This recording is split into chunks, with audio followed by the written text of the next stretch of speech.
Vamos a iniciar con el tema la comunicación. Como ustedes pueden ver, he puesto para comenzar ese gráfico en sus pantallas que indica de una manera un poco graciosa y un poco para reflexionar cómo ha sido la evolución de la comunicación como ciencia y como teoría a lo largo de las diferentes eras de las que ha transcurrido la vida del ser humano. Hemos pasado por la era de los descubrimientos, la era industrial, la era postindustrial, la era de la información y ahora la edad del conocimiento. Como ustedes pueden ver, hemos comenzado queriendo poner, o el autor de este simpático gráfico ha comenzado queriendo poner los primeros descubrimientos, ¿no?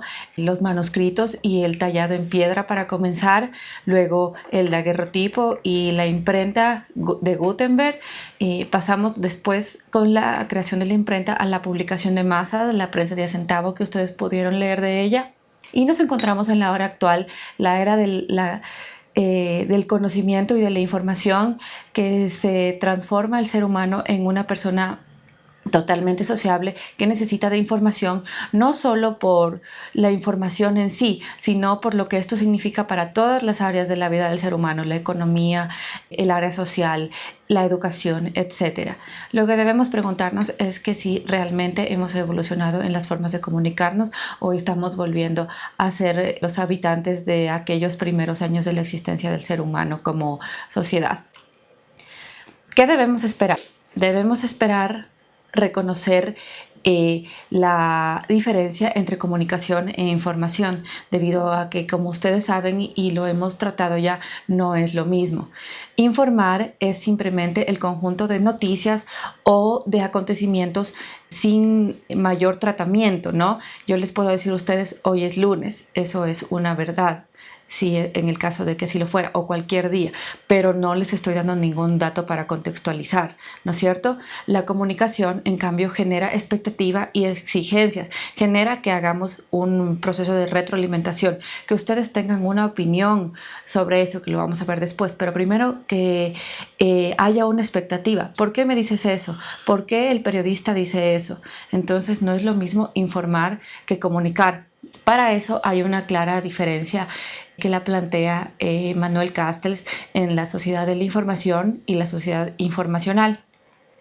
La sociedad de la información es en el punto en el que se encuentran algunas sociedades en la actualidad, sociedades que, como ya lo dije, son totalmente dotadas de sociabilidad.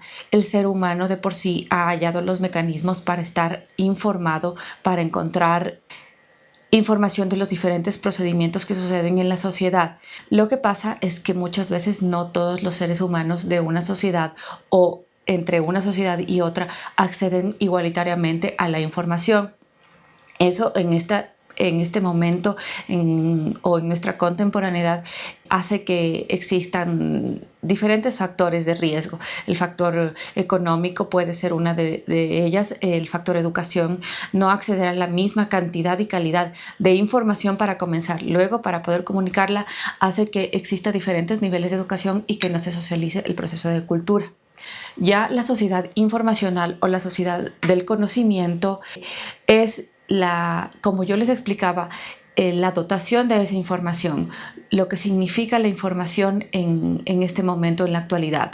La información es la base esencial entonces de los procesos industriales, de la empresa, del emprendimiento, es la base de las familias como núcleos de la sociedad, es la base de la educación, porque se accede ahora de muchas maneras diferentes que mediante el libro, que fue una primera forma de comunicación, sino que se accede a base de las tecnologías y a la base de los usos y las gratificaciones que le damos a esta información. Ahora, muy bien, hemos hablado de la sociedad de la información y de la sociedad informacional. Vamos a entrar a conocer qué es la comunicación para ustedes. La comunicación, tenemos que decir primeramente que es un proceso. Es un proceso que consta de varios elementos que los detallaremos enseguida. Pero también es otras cosas más complementarias y más ricas aún. Es un diálogo. Para que exista un diálogo, como ustedes conocen, debe existir por lo menos dos elementos del proceso humano. Es un intercambio no solo un intercambio de opiniones, sino un intercambio de circunstancias, de culturas, de realidades sociales. Y sin comunicación en estos momentos no podría existir vida. La comunicación está presente en todos y cada uno de los procesos vitales, ¿no? Yo les pregunto, y quiero que hagamos un análisis sobre esto, ¿hay una relación entre la comunicación y la cultura en los pueblos? Pues primeramente, y desde un análisis de mi persona, después lo desarrollarán ustedes, existe total relación entre la comunicación y la cultura. Sin comunicación en una sociedad, sin verdadera comunicación, no se desarrolla el proceso de cultura. Hablando de cultura no solo como la impartición de información y conocimiento a través del aula o a través del Estado hacia la sociedad, sino como esas interrelaciones, esos entramados que suceden a cada nivel de esta misma sociedad y que nos forman como seres humanos y que nos señalan las diferencias enriquecedoras en este mundo globalizado con respecto a las naciones y lo que nos hace interesantes como seres humanos también. Los actores del proceso de la comunicación, eso sí, cabe mencionar, dejar en claro, ¿no?, que son sobre todo humanos. Miren ustedes 3 casos que les he puesto ahí sobre el factor humanizante de los casos del proceso de comunicación. Por ejemplo, se lanza en 1938 más o menos la radionovela colectiva ya sonorizada La Guerra de los Mundos de Orson Welles. Al no haber un proceso correcto de comunicación con los elementos, al no tomar en cuenta todos los elementos, se creyó que esta radionovela, al ser transmitida por radio, era un hecho noticioso y hubo un caos colectivo, una histeria en la sociedad americana que duró hasta mucho tiempo después. Ahí les he dejado 2 ejemplos más, seguro que ustedes podrán encontrar muchos más sobre este tipo de factor. Muy bien, aquí vamos a hablar del proceso de comunicación en sí. Los elementos del proceso de comunicación, ustedes en la primera unidad lo pudieron estudiar, vamos a hacer un breve repaso. La fuente es el emisor de este proceso de comunicación, el elemento que inicia el proceso de comunicación.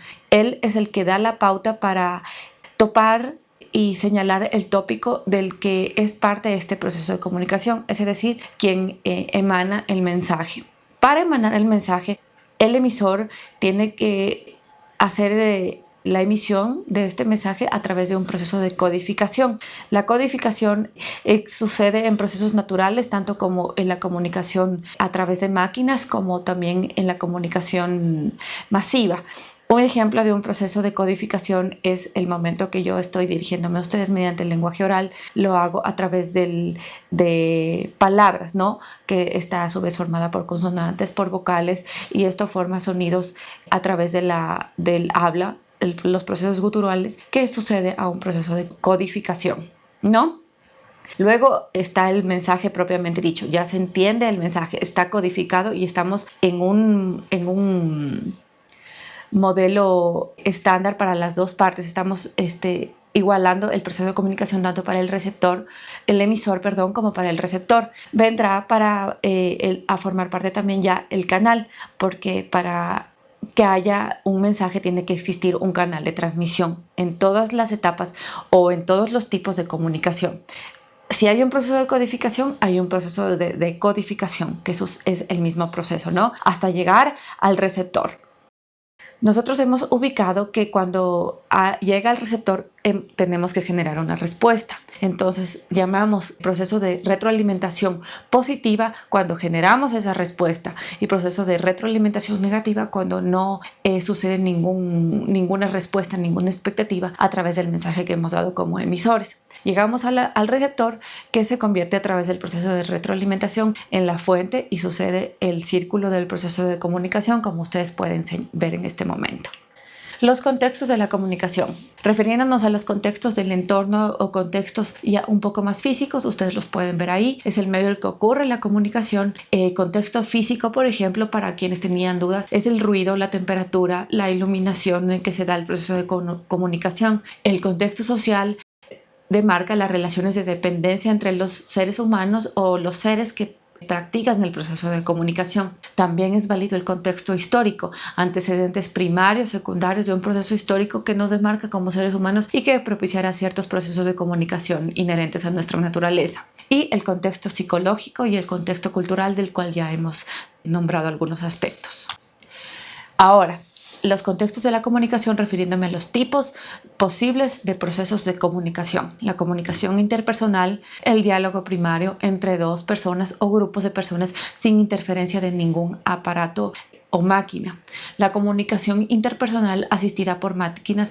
Un ejemplo claro de esto sería la comunicación que nosotros realizamos vía mail, el correo electrónico con un amigo o el chat, y la comunicación masiva que ya es dirigida a un público objetivo, a una masa de personas que ha sido analizada para poder dar el mensaje que se va a llevar, ¿no? Estamos hablando aquí ya de los medios de comunicación masiva iniciales, radio, televisión, prensa, y ahora con la aparición de la internet estamos hablando de otros tipos de comunicación masiva que han llevado a la creación y al entramado de las redes sociales.